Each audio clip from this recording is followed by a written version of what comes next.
Relationships are built on trust. Possibly every story in history has an element of trust, be it with fallen monarchs, birth of religions, rise of organizations, or even examples from the animal kingdom. This has been an area of research for many years, and as we flourish in the age of information, trust becomes one of the most essential foundations on which organizations and teams get built. But how do we build trust? Where do we begin? Who takes the first step, and how do we know when it's achieved? To discuss this in more detail, I invited a good friend of mine, Sarika Kharbanda. She's a coach who specializes in lean change management, the first Management 3.0 trainer in India, and the host of the Perspectives of Change podcast. Needless to say, she's probably one of the best I know who has helped teams with their quote unquote trust issues. So it only seemed fair that I pick her brains on this episode for some anecdotes. So, welcome everyone. I am your host Vishal Prasad, and this is Enterprise Joy, educating organizations to be awesome.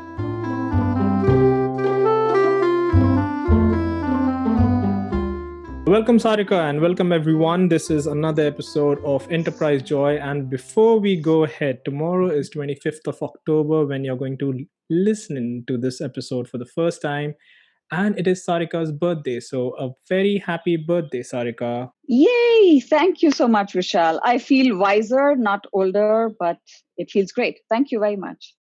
Today's topic is a dance with trust. Dance with trust. And this is something that, Sarika, you have been speaking about for some time now. So, my first question to you obviously is, what is a dance with trust? It's easy for me to answer because I have been into dance for a very long time and I love to dance. Okay, let's start with that. And for me, dance is a journey first with yourself and then with a partner if you're, doing not a Bollywood dance because that you can do with like groups and tens of people.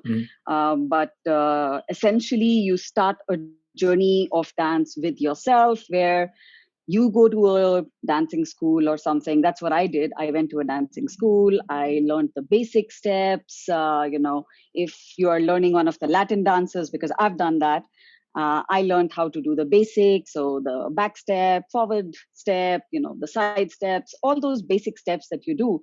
You start learning, and just like you would learn any competence, any skill that you pick up, you have a journey to it, right? You start as a novice and you keep learning. Your coach and trainer or dance teacher here in this context teaches you stuff. You learn until you get confident. As I got confident, the dance teacher with the rest of the group said, okay, people, now you're all ready to do, this whole dance with your partners.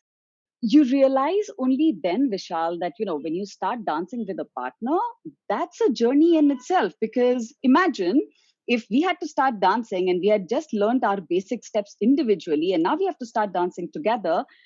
I'm footstepping, you're footstepping, we are flipping, falling. All that is going to start happening because we are trying to adjust to each other's steps and actions.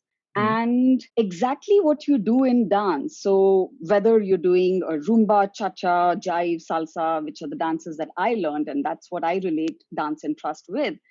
When I started dancing with a partner, I started relating everything with trust. And I'll give you some examples of that. So in this dance form, you have a posture. You have to keep like a minimal distance between each other. And you as two dancing partners define what that safe distance is, what that comfort space between the two of you is, which is as good as creating psychological safety between people, whether it's teams, leaders, etc., in any organization. And it's exactly that safe space that you start to create between two partners who are going to dance. Now, my approach to dance is also you start with trust, right? You have to trust that your partner is going to do the best. So, someone who's going to pick you up as a dance partner, give you a lift and put you in another place, or you're going to run, there's going to be a lift that's going to happen, or there's a fall that's happening, which looks so beautiful when the dance form is done. But that cannot happen if I, by default, start to mistrust my partner. So I have to entrust my partner with the fact that they're going to take care of me as much as I'm going to take care of them. That also allows the right expressions on me, the right smiles on me, and brings out the beauty in the whole dance form itself. Yeah. And everything for me about that dance, right, is about trust. So when I mention, right, I'm kind of footstepping on you, if you footstep on me, what I start doing then is, hey, you know what, I think I'm not very comfortable with this step. Can we try something different, or can you be careful while I'm doing this step? So I start opening my vulnerabilities to my partner, Mhm. and we start exposing our vulnerabilities to each other, where we say, I don't know what I don't know. Yeah. I am going to make mistakes. Can you help me? So these are those essentials that start coming out, which, if you relate to trust in any form, in a team, whether it's between leaders in an organization, it's essentially the same thing. And that is Yeah. why for me it's really a dance with trust. That's amazing because I am a horrible dancer, very honestly. Okay. Uh, I'm pretty sure, at least on the dance floor, no one should trust me. I think that's the vulnerability that I can provide. You should not trust me on the dance floor. But the one thing that you said, that's actually that's something that I can relate to when you say that you should start with 100%. Like you should start with trusting your dance partner, and that's something that I learned from one of my mentors a few years back. As to his way of approaching trust has always been, whenever you meet someone and you're going to work with them, you start with 100%, thinking that this is the best that could have happened. So you trust them Mhm. completely, and then you just hope that it does not reduce. And that pretty much is, if you are vulnerable enough, if you can speak your mind, if you can ask for help, for example, everything that works out.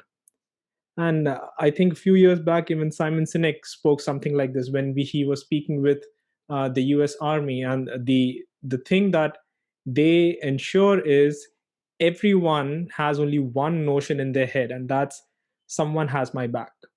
And that's the trusting relationship that they form. It's to say that, hey, I have someone else's back and someone else has mine, and that's how we progress. And that's, yeah, I can relate that to, well, not dancing so much because, as you know, I have a special relationship with it. But sure, with the other things, I can definitely relate to it. You mentioned that this is something that usually is something that the teams want. Why is this always been a constant ask from the teams? I mean, if we can just discuss on that. Why is that? Why is trust so important? So I would look at that with different in different ways or different perspectives, let's say. I'm not sure if a lot of teams ask for it. That's one, Hmm. because it's not something that's voiced out in at least most of the teams that I've looked at. But if you've worked enough as a team member, you know that you want it. So if you know you want it, anyone in that place would want it by default, right? So I've had a journey where I've worked starting as a developer, a tester, okay, a CXO of a company, a small company, but I ran it for 4 years. So I Hmm. think that's fair enough, good experience to call yourself a CXO. And yeah, I've been an agile coach, change leader, an adaptive leader, as I used to call myself, and I still do. I hope I still am doing that. Essentially, the kind of roles you play, they teach you different aspects of trust. That's how I look at it, Vishal. Hmm. And as a team member, I've always wanted a safe space. Now, a Right. lot of people would say, hey, we want our management to build that safe space. And I tell people today, why do you want someone else to start building it for you? Why don't you start by building it yourself? Really small things that you can do by starting to build it yourself. That's one. But just going back to the fact that, do teams need it? I think everybody needs to trust each other. Do we always voice it out? Probably not. Do we know it's important? Sure, it's really important, because going back to a point that we talked about, do you have my back when I need it? I Hmm. definitely want to know you have my back. I also go back to what Patrick Lencioni says about building vulnerability trust, because that's what I almost always bring to the table with everyone, Hmm. where he talks of the fact that, and it's at the base of his pyramid that he talks about, right? Yeah. That's lack of Yeah. trust, which, that's where most of the teams start lacking. But let's look at it from a positive aspect, where we say, what is vulnerability trust? And it's a place where leaders want to comfortably and quickly acknowledge without I think the way he says it, I don't remember it perfectly, but without any provocation, put out their mistakes, their failures, their weaknesses, and Yeah. whatever asks for help that they have. And that environment, I believe, is what everyone looks for, not just someone at a team level. And we work in the Asian part of the world where we look at hierarchies, etc. And I've worked globally enough to say that you can get this at every level. Somebody has got to start, and my point is you have to start with yourself. This last thing that you said about like the at some point essentially everyone has to start. What's a good way Yeah. to start? Like if I want to start, how do I do that? Okay. I would answer this question the way I have built myself, Vishal. I like this question about where does one start? So there are lots of approaches in which one can start, but I'll share what I have done, right, practically to start. So this was 12 years ago when I had a realization because of one of the incidents that happened at my workplace. And I was like, in fact, a couple of incidents that kept happening. And one fine day I sat back and I had this habit of, reflecting with myself about what's going well, what's not going well. Today, we call it a retrospective or introspective or whatever. But this was my intrinsic habit where, and I've been a very super ambitious person, since the start of my career or even since childhood. And I've always wanted to do something different to add value. And for that, I've almost always looked at what in me can I change to do better tomorrow and be a better person. So that's the journey that I started 12 to 15 years ago, I believe. And that's where I started even looking at what biases do I have today. And I fail to accept, and scientifically, anyone will fail to accept that we are unbiased. No No. human being can be unbiased. Okay, Yeah. so no matter how much we want to say that, well, scientifically, it's not right. Um, the fact that yes, I was quite biased at that time, so I had biases, and I knew when I was falling trap, into a trap of a bias, and I was like, okay, how do I fix this? So I used to every day look at how my day has gone. Okay, what can I do? What biases have I had today? How did I navigate my biases? How did I build trust? Oh, I met so many new people today. Was I able to trust them? Could I do things? So these were self reflections that I honestly started doing with myself. And frankly, I have a template that I started to use, and I have only enhanced it to become an A3 sheet today. And I still do that every day Wow. in the evening, 9:45 p.m. I'm going to spend 30 minutes with myself.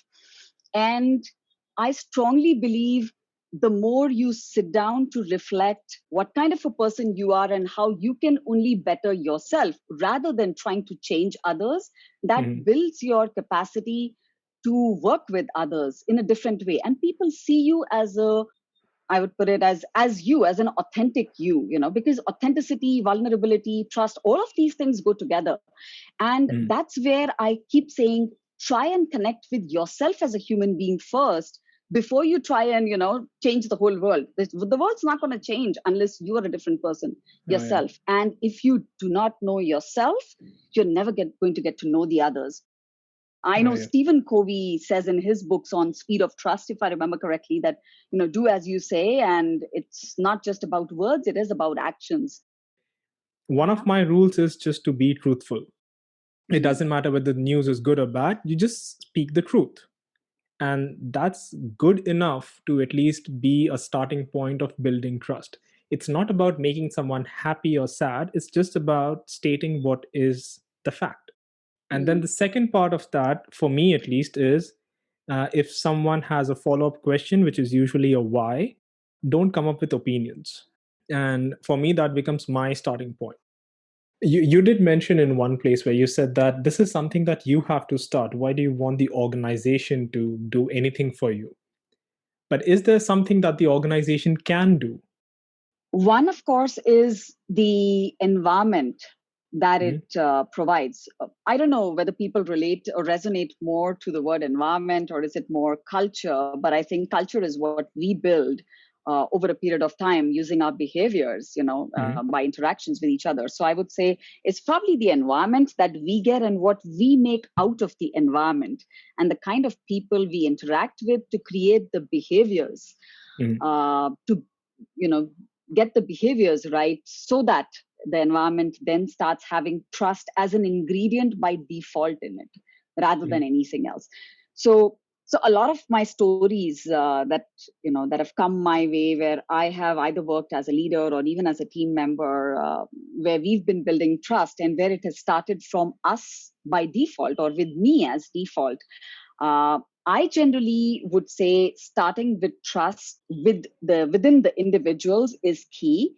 Mm. The environment that the organization gives and probably resonates or reciprocates is probably a better word there, reciprocates your actions to you being allowed to build trust, and they see that as a positive. I would say that's something that an organization should and can do, where they assume that what you are doing is positive. So, if I am assuming positive intent while I'm building trust, I would say the organization also should assume positive intent and probably allow that environment to have the ingredients of, inspect, adapt, a little bit of Mm. experimentation, and see how it goes. Uh, I would also think another key ingredient would be co-creation, where if I'm trying to create trust in some way, there should be someone, like we said earlier, to have my back. And if that means my leaders should have my back and they should give me that space to safely experiment, then Mm. yes, I would say that is something that an organization can definitely provide. Another ingredient I would say, Vishal, is probably having distributed leadership. It sounds like a jargon, right? But okay, let's simplify it. You and I both know what that is. Who says? I think it's Dan Pink who says authority is where the information lies. So why should I, as the person at the top, take all the decisions? And Mm. if Sarika and the team has all the information to take a decision, so she should be able to take a decision. If she has all the information with which, she can tap on the people around her and start to build trust and psychological safety in the environment, why not let her do that? Because that's going to be beneficial for the overall organization. People are going to see that happen, and it's going to get Mm. viral at some point. Yeah. And I would allow those kind of behaviors to be amplified so that we can not just survive and thrive. I mean, this thing about authority is where the information lies. This kind of gets misunderstood so many times. But I think there was something that we did in one of our episodes about extreme ownership, and there's one principle that says moving up and down the chain of command. Now, when I say chain of command, the first thing that comes to anyone's mind is like a hierarchy within an organization. But Hmm. that's not what we are talking about. When we say up and down the chain of command, it is exactly this: is to from where you're getting information and where are you going to propagate that information further. And this can come from Yeah. any part of the organization. It's not starting from the top going till the bottom. It can go left, right, diagonal, any which way, depending on what is it that you're trying to do. I think that that aspect gets so misunderstood. Yeah, we end up having like a notion of bosses and subordinates, and that kind of creates some imbalance some places. True. And I think people have to start looking at vulnerability as being a positive and not a negative. And I mean, Yeah. Yeah. uh, when the word vulnerability comes, I know all of us, maybe the first thought is Brené Brown, because she's brilliant in what she's done. And she Mm. clearly says, right, vulnerability is the birthplace of connection and the path to the feeling of worthiness. And if I go back to even what Patrick Lencioni says, he says teamwork begins by building trust. The Mm. only way to do that is to overcome our need for vulnerability. So why not be vulnerable? So Mm. it's a lot of times where I have started with the fact that going to a team and I start talking of, hey, I don't know how to do this. Can you help? Of course, people get jaw dropped. They're like, she's a leader. Yeah. She's saying she doesn't know. Who appointed her as a leader? Okay, that's the first question, right? In the older days, I would say, and this is like I'm talking of before 2008, but I'm sure even today, and I see that when I coach a lot of people at the leadership level, I see that people are looking to be perfect. But hey, if you make mistakes, you can encourage others to do the same too. I'm not saying you have to do blunders, but creating that safe environment for people to even trust you with that. Like we said, you have my back and I have yours. So, Yeah, but that's the thing that you said that has happened with me as well. So when I started my career, I have questioned it so many times as to what does my manager do, or why is this person even my manager, because they don't know something. And at that point of time, I used to think, if this person can be a manager, maybe I can. And today, Exactly. when when I get to wear that kind of a hat myself, it's now when I realize that it's not possible for anyone to know everything. It's in it's not in our capacities, and that's the place where we have to be open enough to say, I don't know, but I'm ready to know that, I'm ready to get that information from others, because others can do it much better than what I can. And yeah, I still believe there are a number of us out there who find this kind of an acceptance very difficult. We speak about building a safe environment and safety.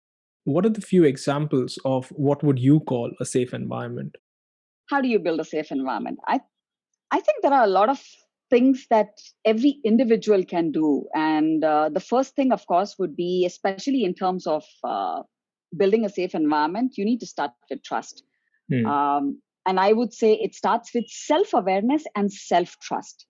Mhm. So, this, yeah, so if you are self aware about yourself and if you trust yourself, and if you know that you are someone who's vulnerable to a large extent and who will open up and say, hey, I understand, I think I'm falling into a bias right now. I want to step out, look at it from a third party perspective. Looks like I'm falling into the bandwagon effect. Looks like I'm getting into the confirmation bias. Let me step back and let me see how to act differently by not being in the situation. So I think you need to be self aware, trust yourself, and be vulnerable to start with. Other things that one could do is declare and assume positive intent at almost all times. So, Mhm. because you're starting with trust, you trust yourself, you are aware of your own vulnerabilities, you are ready to be vulnerable. I would say you should also always declare your positive intent when you start by creating this environment, which Mhm. means having no hidden agendas. If there is something, put it out there. Let everybody know, let everyone have exactly the same information that you believe you have. And yeah, I mean, if you don't have everything, make that also clear. Hey, this is as much as I have right now. If there's Mhm. something more, we'll all get to know. But if you have hidden agendas, it does not allow anything to get built in the environment.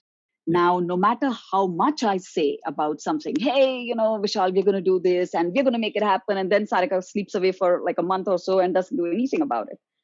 You have to do something to support what you've just said. The prerequisites of that, the previous ones that I said, it again starts with what goes back to self trust, the vulnerability, positive intent, no hidden agendas. Of course, I would say a key part of this is building or tapping into the collective intelligence. All of Mhm. that, I would say, would allow to build a safe environment. This starters, right? Yeah. The other previous aspects that I gave you or I shared with you in terms of distributed leaderships and being open to the fact that yeah, we don't know it all. Another key ingredient I could potentially add to it, because is something that I call responding versus reacting. Now, we all know that as human beings, we pretty much react to everything. Okay. And Mhm. yeah, sometimes it leads to dire consequences because we react and then you can't, there's no undo, right? In real life, you just can't control Z something and then it's taken away. We have to live with those consequences. And which is something that I say, share with teams and leaders. Do not react. Wait, see what's happening, take a good look, and then activate your response part of the brain, not your reactionary part of the brain. Your response part of the brain takes time and it takes a lot of energy, and you need to trigger it. So, the way the psychologists, I think his name is Viktor Frankl, Mhm. between stimulus and response, there's a space, and in that space is the power to choose a response. And that's, I think, something that all of us should tap on if we really want to build this environment. And we should want to have that as another key ingredient while we create this environment, whether it's about building vulnerability trust or a psychologically safe environment, just no matter what you want to call it, I would say everyone should add a piece of this. And last but not the least, just actions to be backing up all the words that we say. Cool. This has been an amazing talk with you, Sarika. Thanks so much for discussing trust with us. Thank Thank you so you. much, Vishal. That was Sarika Kharbanda discussing a dance with trust. I will leave a link to her profile and references from today's episode in the show description. If you found this discussion just as educational as I did, then do subscribe to Enterprise Joy wherever you listen to podcasts. A shout out to our patrons Sebastian Holscher, David Taburik, and Anjana Ajay for supporting this podcast. If you would like to support this podcast as well, then become a patron on patreon.com/enterprisejoy. Patrons receive some exclusive benefits like access to an early release of the 1 hour uncut ad-free version of this episode with Sarika. So do check out what we have to offer. The details of the upcoming episodes can be found on our website, enterprisejoy.com, and do leave your feedback and comments about this episode so our podcast can continuously improve. Until next time, thank you for listening, take care, and stay safe.